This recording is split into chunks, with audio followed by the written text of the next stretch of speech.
Hello, guys, and welcome back to the Champions of Wellness podcast brought to you by Healing Your Way.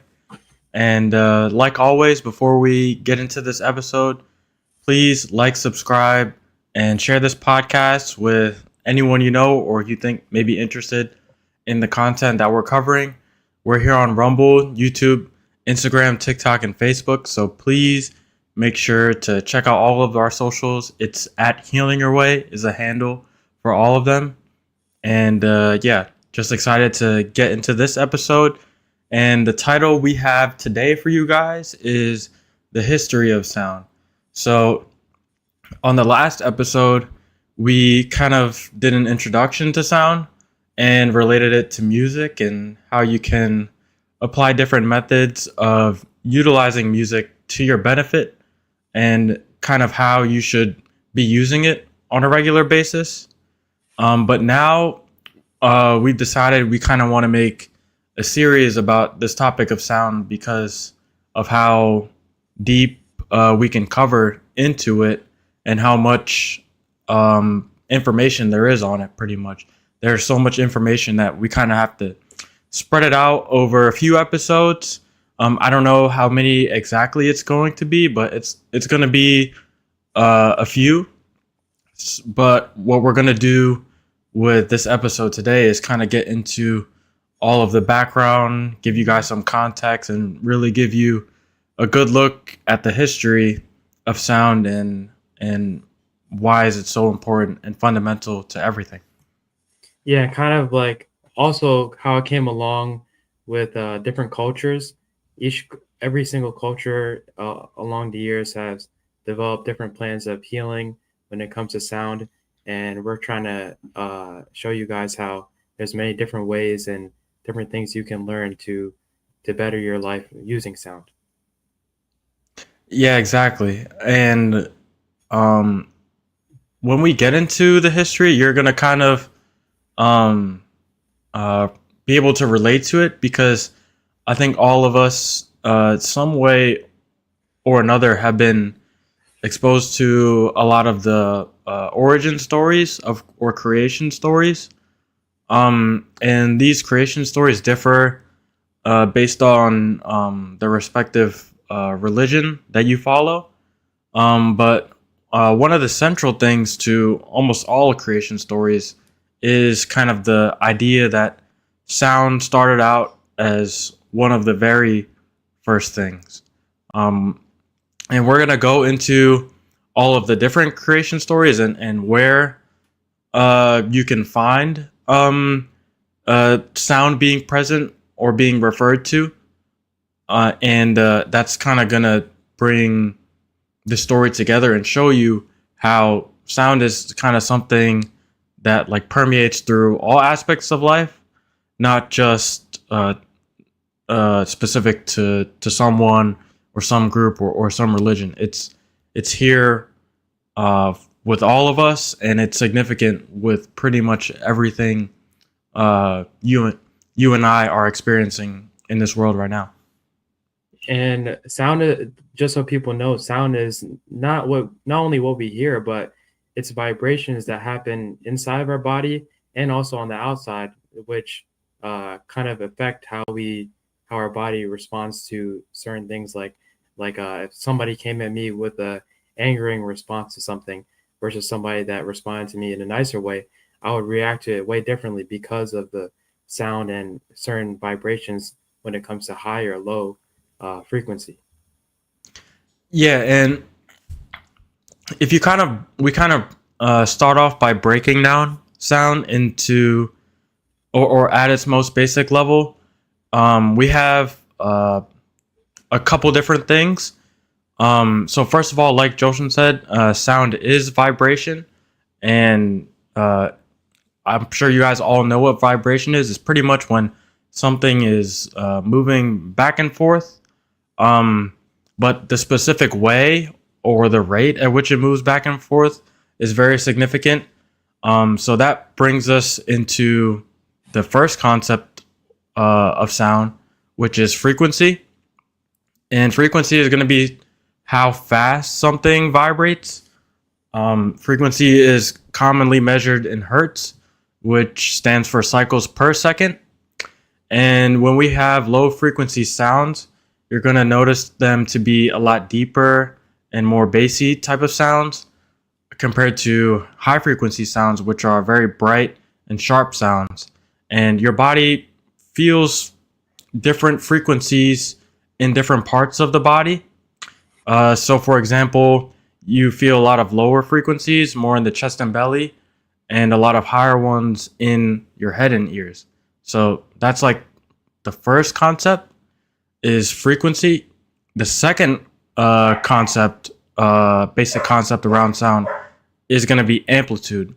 So, frequency, like we just said, is how fast or the rate at which something is vibrating, and amplitude is going to be how big the vibration is, or how loud we perceive that vibration to be.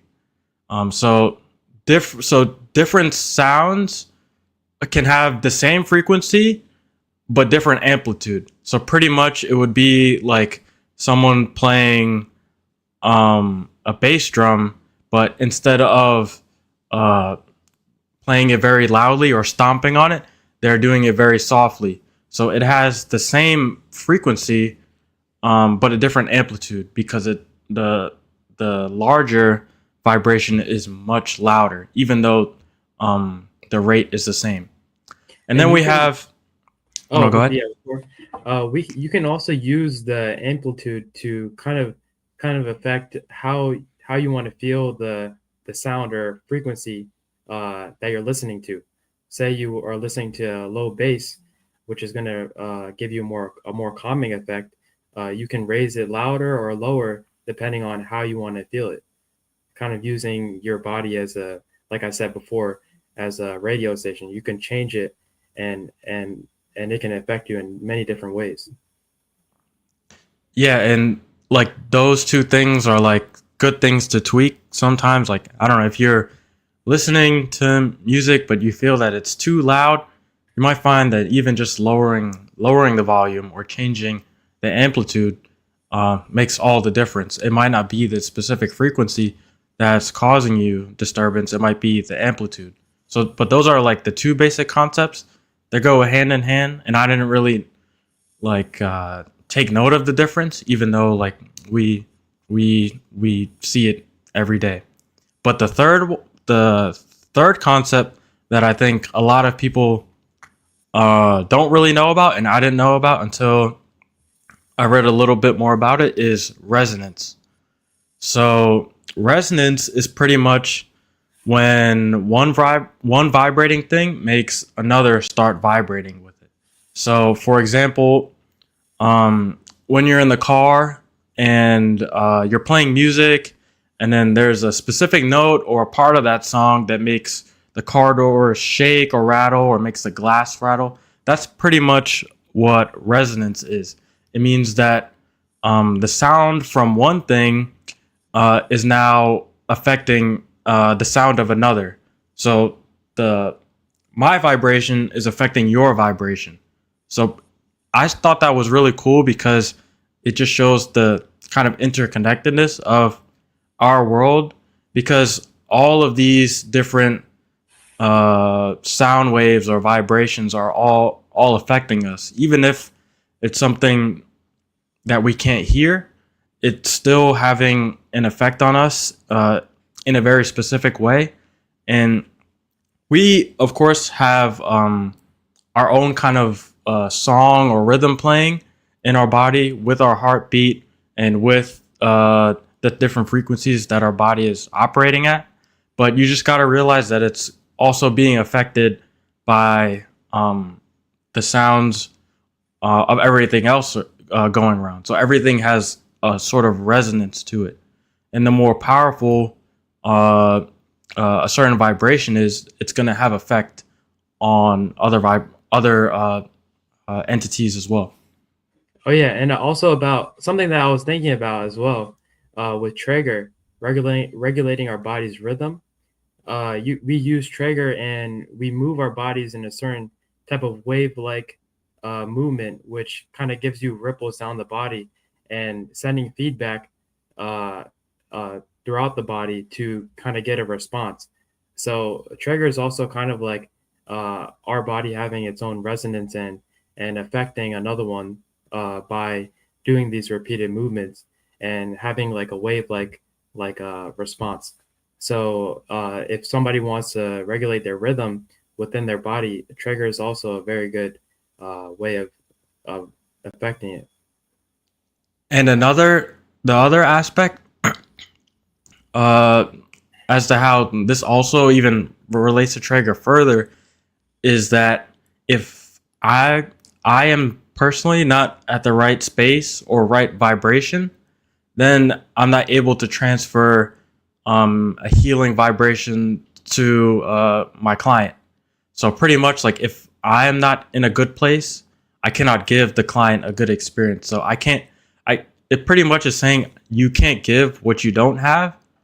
And if I want to resonate with my client to give them a really nice rhythmic experience, I have to address my own needs first. I have to make sure that my vibration, my rhythm, and the way I'm feeling is good before I even feel safe to jump into a session, because you don't want to um, affect people in a negative way. You want to, especially when you're playing the practitioner role, you have to kind of be a standard, and you have to be a place of peace, of harmony, and of good spirit, because that's what you're pretty much transferring or giving to your client.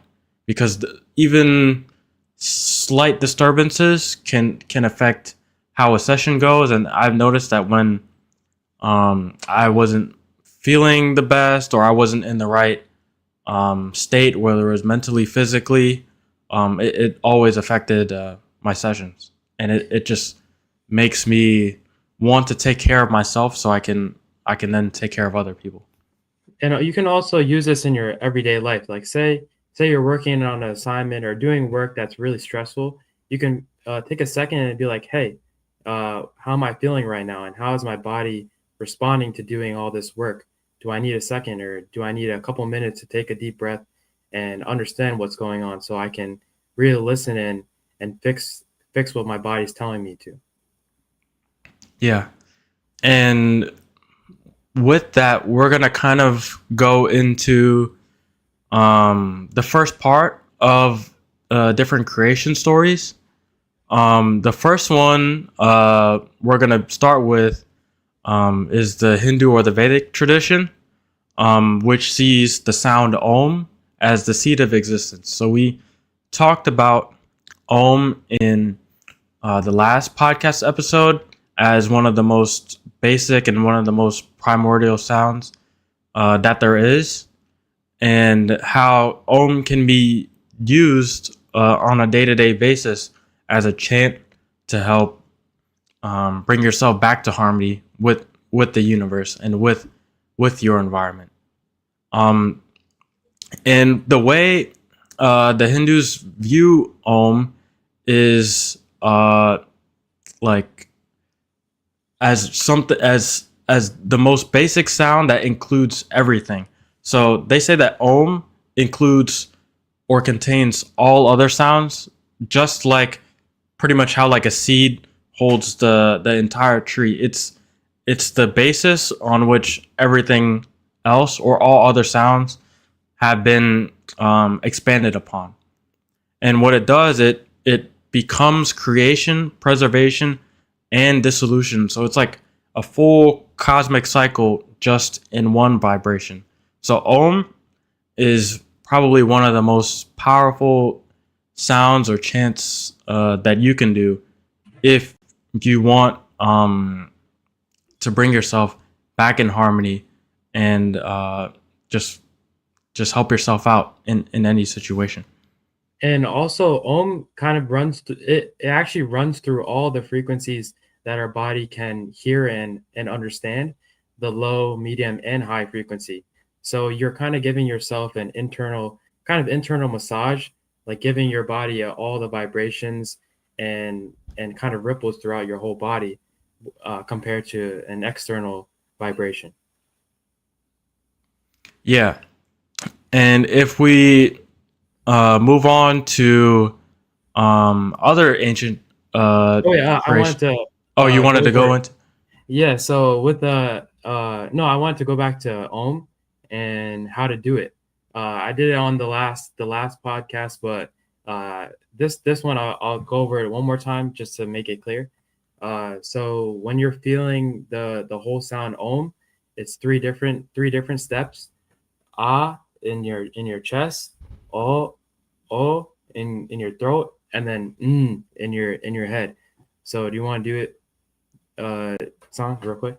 Mm-hmm. So so you take a deep breath, and on the exhale is when you make the sound. So and you close your eyes too. So we'll do it again. Um. Mm. And you would do it to kind of relax your body or even upregulate your body. And you could do it. Usually, I think it's better if you do it one in earlier in the day, say in the morning when you wake up, and then at the end of the day. So kind of starting your day off with a internal vibration or massage, like I said, and also at the end of the day, giving you that relaxing sensation. Yeah, and it's something simple, like we've been saying. You can literally do it anywhere. Lots of the Vedic chants are all start off and are all based around Om. There there's other primordial sounds that you can chant as well, but if you want the most simple or the most basic one that kind of includes all the other sounds, it's gonna be Om. So that's something that you can implement even now, like we just did. Doing it a couple times, seeing how you feel before and after, and the reason why it works is because of that idea of resonance. So you're kind of pushing that sound into existence, and then it's resonating with all of the other parts of your body. So it can be kind of seen as a clearing or purifying act because you're now bringing all the other parts of your body, which may not be resonating at the most optimal frequency, now up to par with the sound of Om. So Om is going to be vibrating throughout your body, and it's good just going to make it more purified. And also, if people want to get an idea of like how long to do it, you can do it for 5 to 10 minutes, and that's all it takes doing it over and over again for that period of time. And also, I think at least two times a day, is good enough. Yeah. And now that we did you want to add anything else about Om? Yeah, we can move on to the next one. So the next place that you can find sound being something really important in creation is, excuse me, through the Hebrew and Christian traditions. So in the book of Genesis, as most of you know, creation begins when God speaks. So the verse in Genesis, or the sentence in Genesis says exactly, and God said, "Let there be light." So what I want you to notice about that sentence, it says, "God said." So notice that sound comes before the light, and vibration comes before form. So that just shows you that for light to have existed, it had to be spoken into existence. So the sound came, and then that vibration then created form, and then light came after. So what I really found like interesting about this one exactly is kind of how we should approach something like prayer. I believe like a lot in speaking things into existence, not just thinking about it, because it's the actual sound and the actual words that you are saying that is going to make something happen. So, kind of, or a tip I can give is when you pray, kind of pray as if, kind of pray as how God was during the creation story. He spoke everything into existence, and then uh, the form, the vibration created form, and then formed all of these beautiful different things. So you can kind of take control over your own reality by taking advantage of this super basic principle of sound. So if you don't voice it out there, if you don't put it out there, how can something come to happen? So what you should do is pray, not just in your mind, but also speak it as well. So whatever prayer you have, make sure that you're voicing it as well, because that is like a super crucial part. Otherwise, it's not a strong prayer. You have to speak it into existence, pretty much, just like how God did with the creation story. And you can kind of see how important that is. Kind of seeing how vibrations and sound is the original part of our existence, and how important it is to us today. And we kind of forget that sound is always there, and sound is always going to affect us. Yeah, and this also teaches you not to take words very lightly. You should take, I think, everything that you say seriously, because um, it really affects what happens in reality. Like if you speak a certain way with a certain tone, that's gonna be that's gonna dictate a lot, or have to say a lot about what's gonna happen to your world. So whenever you have a thought, just know that it does not have to come out or be verbalized. Because sometimes in a bad case, you can say something negative, which is giving vibration and sound and energy towards that negative thing to happen.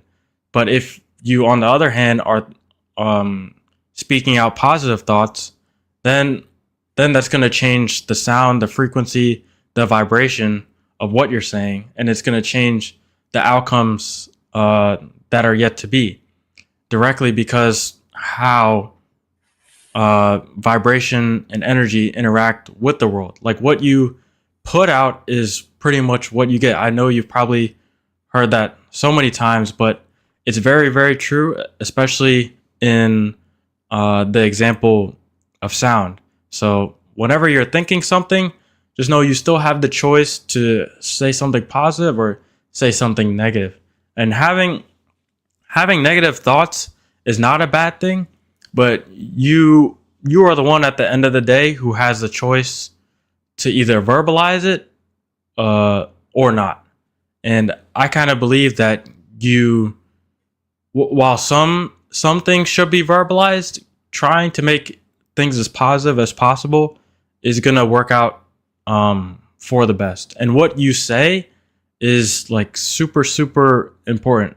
Whether it's if you're saying it with only one person around, a bunch of people around, or by yourself, what you say and the energy that comes along with what you say is super super important. And just like God, you can create things just by talking them into existence.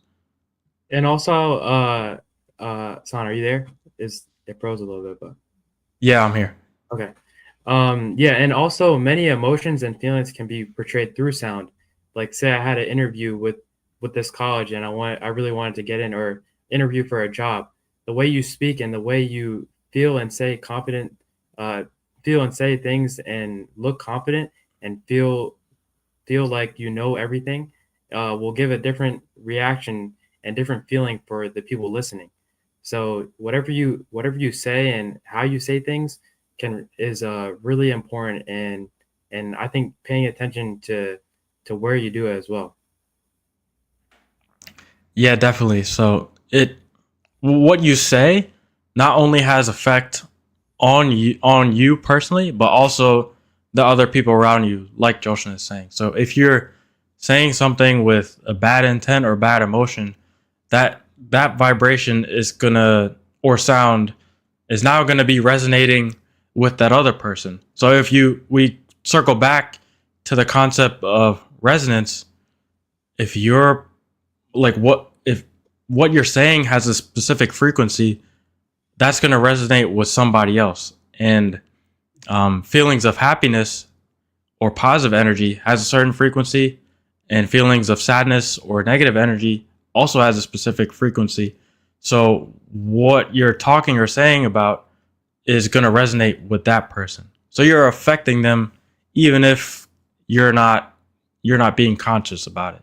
So that's why we're kind of saying be aware about what you say, because you're not only affecting someone in by what you're actually saying, you're affecting them on a vibrational level as well, which actually is why you see a lot of the reactions to certain things being said, either very harsh or very positive, because it all depends on what you're saying and how it's affecting that person. And also kind of go with what your body agrees with too. Like Sahan might like different music to me, and another thing, he might be more attracted to how certain people speak according to how I feel. Like certain I might have different friends than him because of how they speak and how they talk to him. So you can apply this to many different things and kind of go where your body agrees. So like whatever sounds you're hearing and whatever music you feel in the mood to listen to that. And I think it will be a big effect to your day.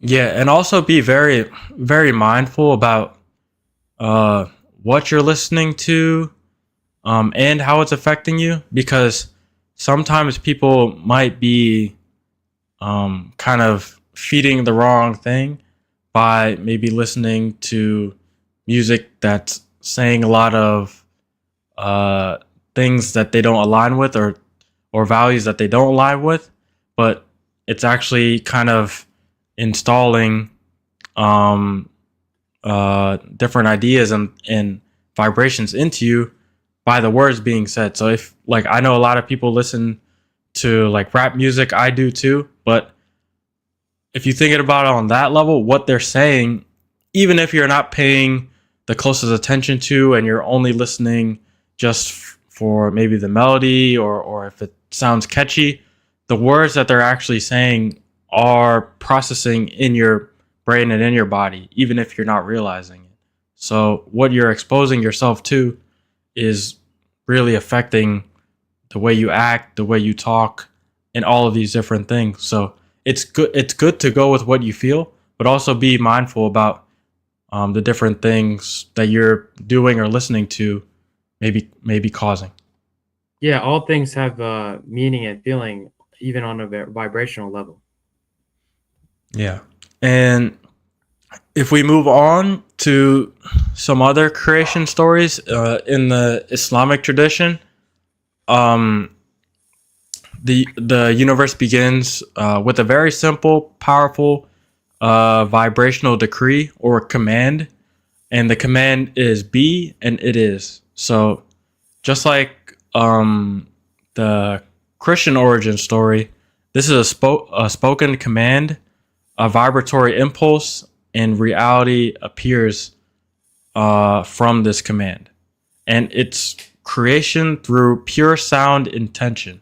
And I think that point is really important, especially for something like prayer, because you're able to focus uh, your intention, your feelings, your energy into sound, and that's what's gonna um, make it come to reality, pretty much. Just like I think people really think things too hard. They think a lot of of course every day there are a lot of things that we can't control, and you don't you don't think that you have a good grasp on your own reality. But I've noticed in my life a lot when I prayed, and I definitely spoke, and when I've spoken it, rather than maybe not have verbalized it out there, it's definitely made a huge difference. The prayers, I feel like the prayers that I've said out loud are the ones that are almost always answered, and the ones that I maybe don't feel strong enough to verbalize never really are answered, just because I haven't verbalized it. So that one small step kind of changes like the whole playing field. So if you kind of want to change your reality for the better, or you can also do it in a negative way, you kind of have to speak it. And that's, I think, one step that a lot of people like are missing in their daily life. And And once you speak it, I don't worry about it. Just be glad that you put it out there. You put it out there as a command, and now you can leave it. It's said, and then now it's up to pretty much the universe to answer or not answer your prayers. that's why a lot of prayers are said out loud as well. It has a different meaning and feeling when somebody's saying a prayer and actually trying to kind of manifesting what they're saying and feeling it throughout their whole body. Yeah. And moving on to the Egyptian story, their creation story centers on the god Ta. And first in the story, Ta imagines the world in his heart and then speaks it into existence. And his tongue and lips are the instruments of creation. The world becomes real through utterance and through vibration. And here, just like the four other examples I've given about creation story, sound precedes form. So for form to take place, sound must happen first.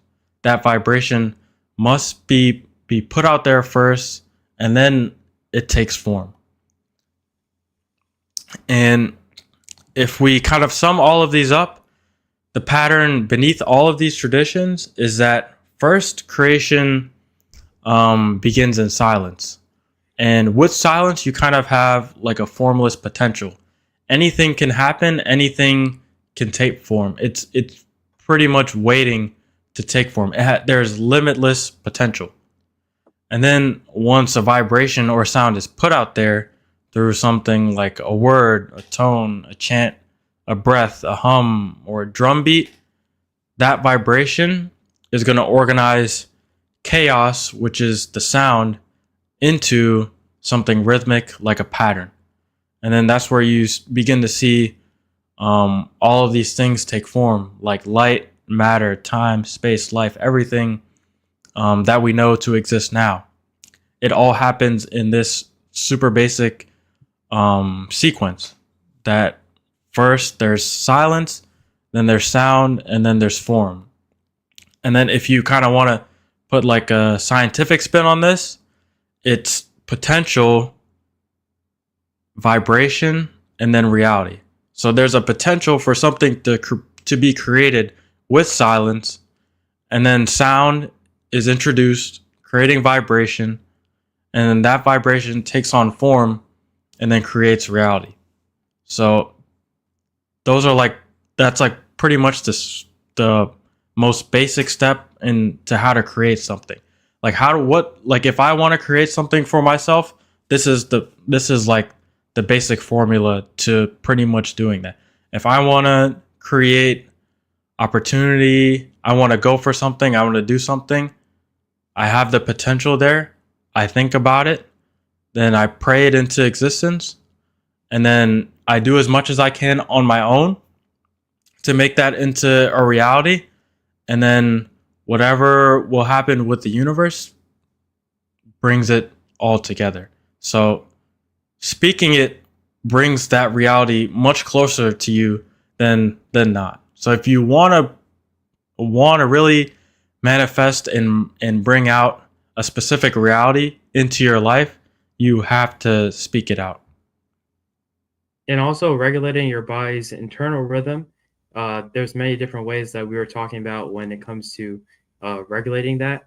Like we were saying, humming, chanting Om, speaking mantras, and having even prayer, like San said, into your everyday life will definitely regulate your rhythm and keep you tuned to what your body wants to feel and understand. Yeah. And I kind of made some analogies here. So the way you can kind of relate all of these things to a physics level is matter is vibrations in a field, energy is oscillation, atoms are rhythm, your DNA resonates, and your cells communicate electrically. So all of these relationships are tied together, and pretty much everyone's rhythm is playing off of each other. So my rhythm is playing off of your rhythm, and so is everything else in the universe. And that's kind of dictating the flow in how things are happening.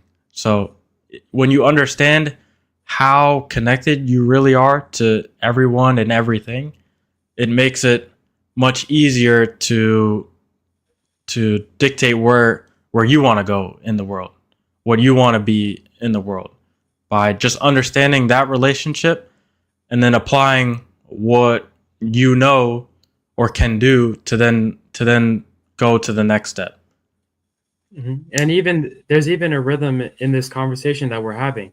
San saying certain things, and I'm listening, and my body's listening and responding to what he's saying. So it's kind of regulating the rhythm that we have in our conversation as well. And even when you look at, say, sports, you're interacting with other people. Your internal resonance is affecting other people around you. So whatever you feel and think is kind of what's going to happen on the outside. And one other thing that I think is was really profound when I took notice of it was how many things or how much sound is going on when you take time to pause and stop what you're doing. So when I think this was talked about on the one of the Figuring Out Friday podcasts about meditation, when there was the group led meditation. Uh, what I think it was Pritt said to kind of take notice of all of the sounds that are going on in the background and kind of hone in on them and just be super aware and focus in on them. And when you do something as simple as that, you notice how many different things are going on in your world that you never even thought were happening. And all of those things are affecting you in a very specific and very certain way. And once you take time to be aware about it, you realize that, oh, all these things are going around, but I'm so focused on something else. And then it kind of brings you back to reality in like a very fast way. And this might be a funny example. We have a fan in our kitchen, which kind of just when we're cooking food, the smoke goes in there, and it kind of just like takes care of that. And that noise is a little bit annoying for me, and Sahan will probably notice it too when he's cooking. And it'll be there for a little while until we turn it off. And once we turn it off, I kind of feel this. I don't know, like it gives me a kind of a relief that kind of annoying sound is not off in the background affecting me. And like I kind of notice a big difference. And I don't know, what do you feel? You feel the same way, Son? Yeah, I feel like whenever I hear the fan running on, it's like I'm in cooking mode. So pretty much like I'm focused, I'm making something, I'm getting ingredients, I'm cutting things on the cutting board. Like that's what I kind of hear in the background with that sound. And sometimes when the sound is not on, like I'll realize it, like, oh, something's like not right here, like something's different, and then it'll just be the fan. And then Yeah. also like other times when I'm not cooking and I'm just in the kitchen to maybe sit down, do whatever I'm doing. We have a TV that's like kind of in the area of our kitchen. Like we have a bar stool set up, and then the TV on that side, or on like a wall close to the bar stool setup. And if I'm watching TV on there, and the fan's on, I'm like, oh, something is bothering me. Something's going on in the background, and it's always usually the fan. And then we turn it off, and it's like a whole, like once you turn it off, it the whole scene changes, like the whole feeling of the house and the kitchen changes, just like that. Yeah. And sometimes I even take a little deep breath after that sound goes away, and I'm kind of able to relax. And if somebody's cooking in the kitchen and they turn it off, and I'm watching something on my on the show, like I'm able to be more immersed in and more attentive to that when that sound goes away. Yeah, so that just like, yeah, when I feel like if I was more mindful about it too, like if I didn't have any music I was listening to while cooking, or if I really was just trying to focus in on everything else was going on, I would have noticed that, oh, it was that sound, that the sound of the fan that was causing that disturbance. So if something in your environment feels out of place or like it's causing a disturbance, just take a moment to pause, and kind of very fast you'll find like, oh, something in the background's happening. This is not working for me. That's not working for me. And then it makes them a lot easier to address the situation, and then deal with whatever it is that's causing the disturbance. And then you'll find that when you go back into your environment with whatever you were doing before, you can come in much more calmer, more clear, and more connected with the work that you're doing. Mhm. And so some of the very first sounds, as far as like the earliest humans, were of course the heartbeat of the mother, and that's heard inside the womb by the child who's in the womb, by the mother's voice, whether it's singing or cooing, to soothe the baby, the rhythm of footsteps around a fire, the crackle of flames, the wind, the rain. These are all very basic sounds that you and I know and were there since the beginnings of human life. And And also, yeah, I wanted to say as well, when you see a mother caring for her baby, she's making a humming noise, rocking back and forth, because that rhythm and frequency is kind of resonating with the baby, and it's able to relax and stop crying because of the relaxing humming. yeah, and all of these different sounds kind of act as different pieces of information for your body to interpret. For example, like if there's an animal and you hear a growl, or a very like malicious low growl, that'll signify danger. If you hear leaves or the wind gushing uh, and moving, that signifies changing weather, or maybe a storm is coming. And then if you hear something as basic like a familiar voice, like the sound of your mom, your sister, your brother, your dad, anything, that can even bring a sense of safety and belonging, just that you heard a familiar voice or something that you're used to. So all of these sounds that we experience are giving us lots and lots of different information, whether it's just for sensory, just to get a feel of what's going on in a certain space, or to generate like different feelings and emotions. All sound has an impact on us, whether you think it or not. Like when I hear a a siren going on. It's always like, oh, there's danger. I got to get out the way. Something's happening. So that's just one example. Mm-hmm. And for prehistoric sounds, as far as instruments, bone flutes were a thing, and or made from bird bones or mammoth ivory, and they're almost 40,000 years old in Europe.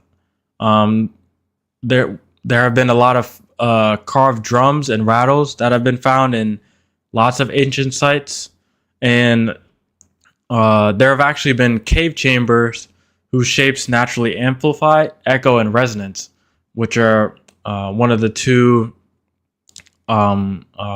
basic concepts about sound. And I didn't really know that. Like, it was kind of interesting to learn about the cave chambers, because this was probably like a place that early humans found shelter or found comfort in, and who knew that they maybe altered the insides of the cave just to amplify echo and resonance. Maybe to, if they were drumming or chanting in there, it added to that whole experience for them. And Yeah, kind of like if there was a speaker in a room that's kind of like hollowed out, it will be like the cave, like back then. But also when it comes to the bone stuff too, we can imagine our bones are parts of our bone are hollow inside. So like when we feel something happen to us, whether it's physical or emotional or mental, through our body, our bone, through the vibrations, our bones are kind of sending it throughout our body like an yeah, instrument. yeah, exactly. And then this is why like caves were like super common ritual sites, is because it makes the sound feel like something bigger that everyone participating in the ritual can kind of connect to. And a lot of people base these rituals around instruments, dances, and sound at the end of the day, because they know the impact that it has on them, and it just brings everyone's state of being and resonance a lot closer to each other, and it helps them to really connect in a spiritual way. Um, then we have again revisiting the traditions of Vedic India. So the core idea for these people is Nada Brahma, which means the world is sound or God is sound. And the Vedas and Upanishads talk about sound as the first manifestation of the divine. And like we just said earlier, Om is that primordial sound that is said to contain all other sounds. And expanding upon this idea, we have mantra, and a lot of you guys have probably heard the word mantra before, and maybe you use mantras in your daily life. But what mantra literally means is that which protects or liberates the mind. And repeating specific sounds or syllables was believed to purify the mind, balance the subtle energy channels or the nadis that run throughout our body, and influence physical health through vibration. So mantras, like, as you know, are kind of sayings or words or chants that are said kind of over and over and over again. And if you're feeling a certain way, you say that mantra over and over again, and it's a way for you to bring yourself back into balance. Like, it, even in they use mantras in sports psychology as a way for athletes to prepare themselves before a game, before practice, before anything, just to get them into a very pure and a very good state before whatever they're getting into. And also, it also kind of made me think about this emotional freedom technique our mom does, Mita Patel at Healing Away as well. She kind of does part of the healing is saying these phrases over and over again, which will kind of give us a vibration sent through our body by listening to ourselves and repeating it, and that kind of made me think about that when it comes to healing. Yeah, it's almost the same concept, but you're tapping on certain points while you're repeating certain phrases. Usually, the phrases in that technique are going to be specific to whatever um, thing you want emotional release or freedom from. But a mantra can be anything. Like usually, you'll see mantras as like um, kind of like commands. Like I am this, I am that, I am whatever, just to kind of reinforce whatever you want to come into existence. So this can kind of be seen as like um another alternative or like relative to prayer, because you're repeating the same thing over and over again to make it come into existence, just like you are with prayer. And mantra is like a very good thing to kind of fall back onto when you're feeling uneasy, when you're feeling that things are not going your way. Resorting back to something like a mantra can be super super powerful when you're feeling any distress or any disturbance. Mhm. And if we look at this from a physics perspective, a mantra is a repeated pattern of frequencies, and repetition creates this phenomenon called entrainment. And we talked about this on the last podcast about music. And entrainment is pretty much when your brain waves, breathing, and heart rate begin to sync with the rhythm. And that's just from a perspective of what's happening in your body. But entrainment is pretty much when sounds or anything is able to sync with the rhythm. So, like, for example, whatever music is playing, that means I'm either tapping my foot or nodding my head to the sound that's being played. I'm matching um, the way I move and the rhythm at which I move with whatever sound I'm listening to. Yeah, also with the sound thing, uh about the like regulating our heart's rhythm. I was watching this movie called Whiplash. I don't know if you know San. There was a very intense moment where the drummer was playing at and performing, and it was kind of building up with the sound, and it was getting really loud, but kind of calming. So I kind of was in awe, and was my heartbeat felt like very deep, but very slow. So I kind of felt like I was in sync with the sounds that are going on in the movie.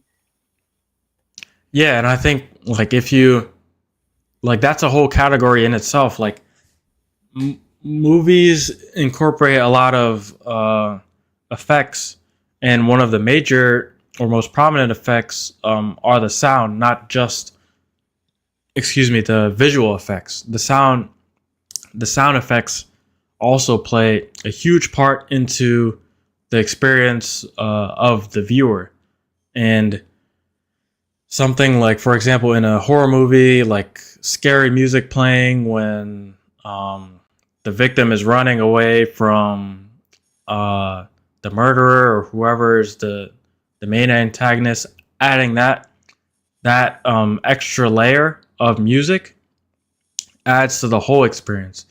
And if you kind of would remove that music aspect to all of the movies that you watch, I feel like the experience that you have wouldn't be as intense or as immersed compared to when you do have all of the added sound effects from the music. Yeah, that's I feel like that's really interesting too. Like a lot of people when they make intro videos or like overview video, they make the sounds and beats really upbeat and overwhelming a little bit to kind of make the person that's watching excited about it. Yeah, and I think it. yeah, just thinking about it, it really shows you like, oh, this like everything is adding to your overall experience. And if you kind of think about it, the sound is like one of the most basic things that is contributing to your overall experience. What we hear like is affecting everything, the way we're feeling, the way we're moving, and the way we do everything.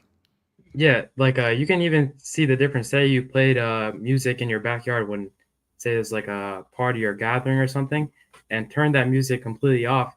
Everybody's vibe and feeling will feel a lot different, and it will affect how they talk, how they move around, how they feel.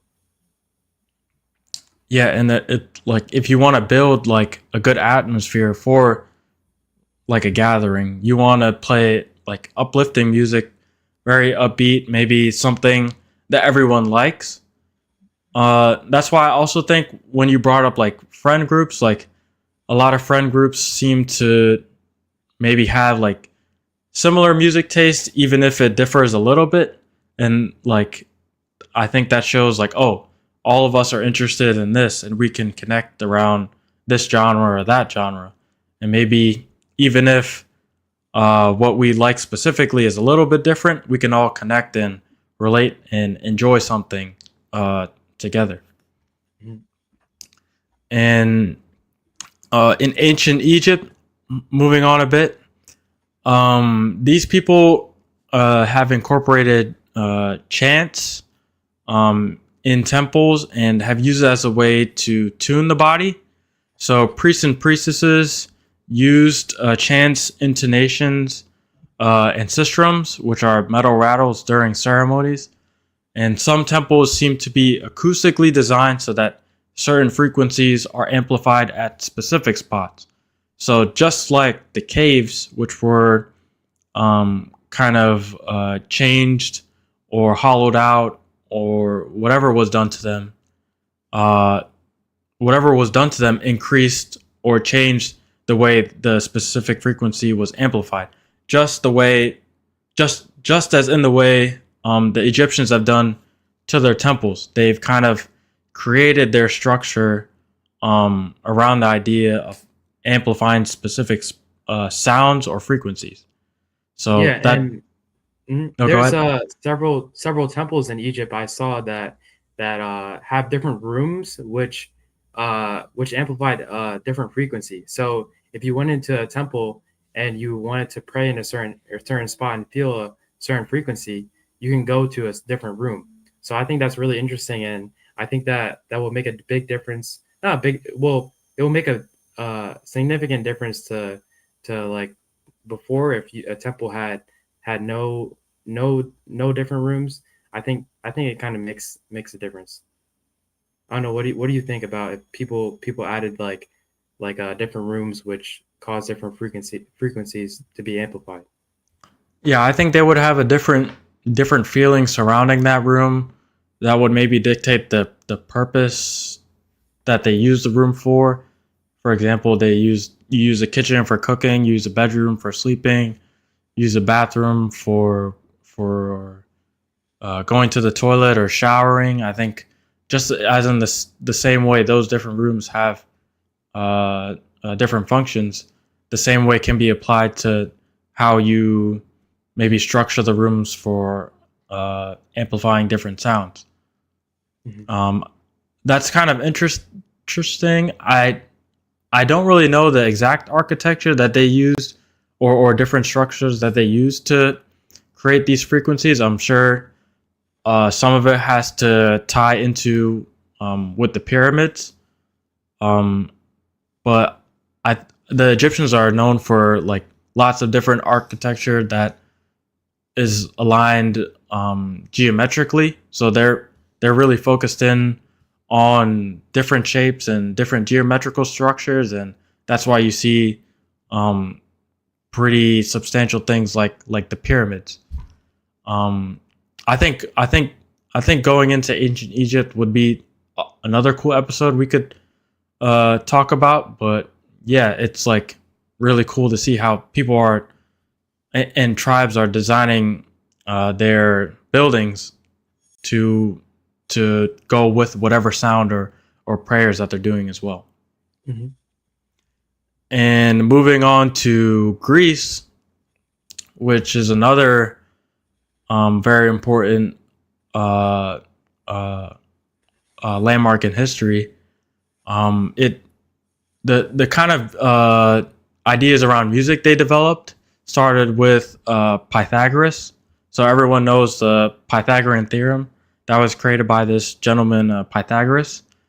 And although he was really involved into geometry and trigonometry, he was also obsessed with harmonics as well.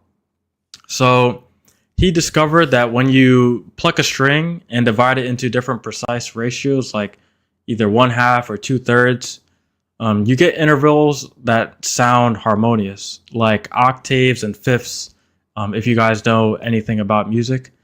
And from this discovery, he proposed the idea of the music of the spheres.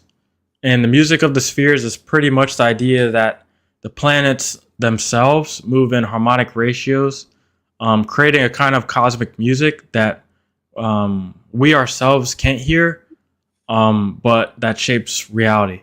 And the Greeks used music and modes in the form of scales. So I know you guys probably, if you guys seen the symbol for Libra, Libra is like pretty much like a scale with like two plates here and then one pole in the middle, and then there's a chain connected, and the scales either move up or down. They've actually used the scales for music purposes as well, which I didn't know, as a form of emotional medicine. So certain modes were thought to make you brave, others were considered maybe too soft or too decadent for warriors. And they kind of used the music for different things, or to trigger different emotional states of being. And also, what he found was when he first kind of wanted to go into learning about sound, he was passing a blacksmith, and when the blacksmith was hitting different items and materials to forge with the hammer, different hammers had a different sound. So he realized that a different instrument or a different size or shape of a string could really give a different frequency and amplitude. Yeah, and Plato also uh, had some other ideas along with Pythagoras. What Plato talked about was about regulating music in society, because it affected character. So different societal classes would listen to different musics based on the character, and Plato had a lot of different ideas, but one of them at least related to music and sound and its importance. So pretty much like while India was using mantra for inner liberation, Greece was kind of taking over the harmonic side, side of harmonics and ratio, to understand both the concepts around the cosmos and the psyche. And now we're just going to go over a few more traditions where sound was being used for kind of not just art, but also healing purposes. So we have the Tibetan and Himalayan traditions, where they're using singing bowls along with mantras. So they're using the mantras to align the mind with specific qualities. These qualities can be compassion, clarity, or fearlessness. And then they're using metal singing bowls in these sessions of mantras or meditation for healing purposes as well. And what the singing bowls are supposed to do is produce rich overtones, which means that you're experiencing multiple frequencies at once. And once you tap the singing bowl and then circle the rim with the I don't know what it's called, but it's kind of like a little stick with like a suede edge to it. Once you circle the rim, the friction that's created by circling it around makes that singing bowl vibrate, and then that vibration travels through the air into your ears and the body. And what a lot of people report when they experience this is deep relaxation, emotional release, and a sense of a reset to the body. Joshin, you're muted. Oh yeah.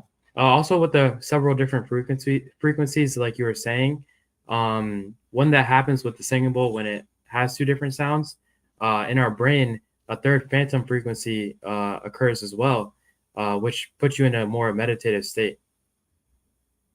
And you can also kind of amplify this feeling if you lay down on the ground and just put the singing bowl right in the middle of your chest or a little bit lower, and you hit the singing bowl and you let it ring for a bit. That will also give your body a whole vibration and kind of like a meditative feeling and relaxing feeling. Yeah, and we've seen many different types of singing bowls. Like there's glass ones, crystal ones, and metal ones. The most common one you'll find is the metal ones. But yeah, it's kind of cool to like play with it and get that vibration. And once you're able to create the friction that you need, like you'll really notice like the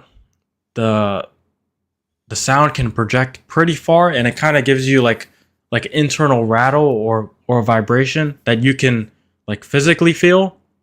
And it really feels like nice and relaxing. Yeah, that's why Tibetan monks and people that lived in the Himalayas use it to kind of put them into a more relaxed state so that they can use their prayer to give themselves a better rhythmic feeling in their body. So using these different tools and instruments, all these different cultures use to get a better feeling for their vibration. Yeah, and I hope like all of these, like I hope you guys can see like the relationship between all of the different areas. Like you can see sound in history, and like if you look at it from its origins, like you can see how sound really is not just a means for art. Like it's also used heavily for healing purposes and mind calming purposes and purifying purposes as well. Like it really has a spiritual healing aspect to it, that also has its physical benefits too. And I don't know, it's something I can really like use or apply super quickly if I want to bring myself back or give myself a reset, like at any point in the day. And like the reason why going back and remembering all of this history is important is to remind us that sound is not something new age, and it's one of the oldest human technologies. And pretty much you can realize that your body is an instrument in itself. Like your heartbeat is a drum, your breath is a wind instrument, your bones are resonant chambers. Like healing is with sound is less about buying tools to help you and more about like awareness. So all of these sounds that are out and about in the world are also within you as well, and you have the capacity to make all of these different sounds. Yeah, and the most important thing, like Salan's saying, is how your body reacts to certain sounds. Like you don't want to just go somewhere and put yourself in a situation where you're not comfortable. Kind of figuring out what your body agrees with and where you want to be is the main thing.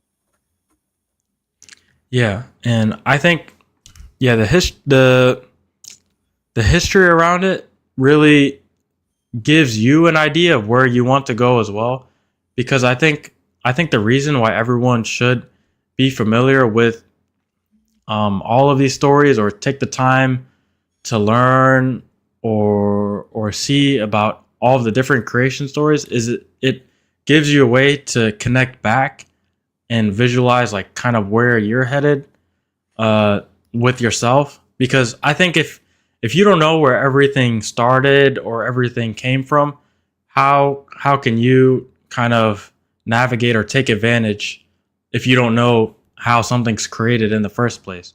So now that you know sound is something super important in creating something, in creating a different reality, you can now take it and apply it to yourself.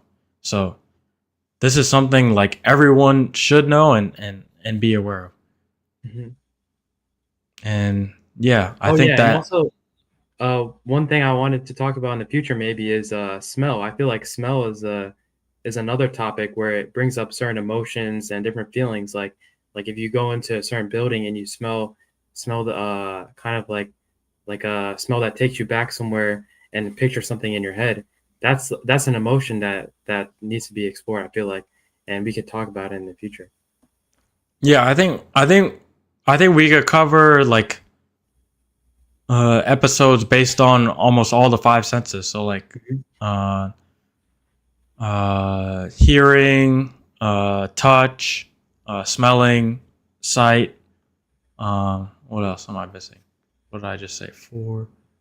Wait, sound, sight, hearing, taste, and smell. Okay, yeah, we could probably do um an episode for each one and show Yeah. you what's really going on or how you can change or think differently about the way you um are sensing all of the information that's around you.